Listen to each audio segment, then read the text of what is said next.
விஜய பொறுத்தவரைக்கும் இந்த சம்பவத்துக்கு முன்னாடி வரைக்குமே ஆதரவு தெரிவிச்சவங்க கூட, இந்த சம்பவத்துக்கு அப்புறம் விஜய் வந்து அரசியலுக்கு தகுதி இல்லாதவர். அவர் ஒரு அன்ஃபிட் அப்படிங்கிற விமர்சனங்களையும் முன்வைக்கிறாங்களே. இல்ல. தினமணியெல்லாம் கடுமையாக தலையங்கம் எழுதியிருக்கிறது. அவர்களெல்லாம் ஒரு சார்பு பார்வை உடையவர்கள் இல்லை.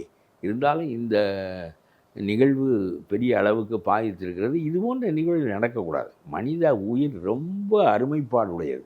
அதுபோய் அற்பத்தனமாக மூச்சு திணறி சாவது என்பது இதெல்லாம் தாங்க முடியாத ஒரு சங்கதியாகும். ஆகவே நடுநிலையாக பேச வேண்டிய பக்குவம் தமிழ்நாட்டிலே இல்லாத காரணத்தினால், அதான் சொன்னேனே, அண்ணாமலை ரொம்ப வேகமாக இங்கே வருவார். இவர் பிஜேபியை கடுமையாக பேசுவார். ஆனால் அண்ணாமலை இது சாவு நிகழ்ந்திருக்கிறது, சாவுக்கான காரணம் வேறு யாரோ என்று சொல்வதன் மூலம் இப்படியே திசை திருப்பி கொண்டே இருந்தால் சரியான சிந்தனை போக்குக்கு மக்களை பழக்கப்படுத்த முடியாது.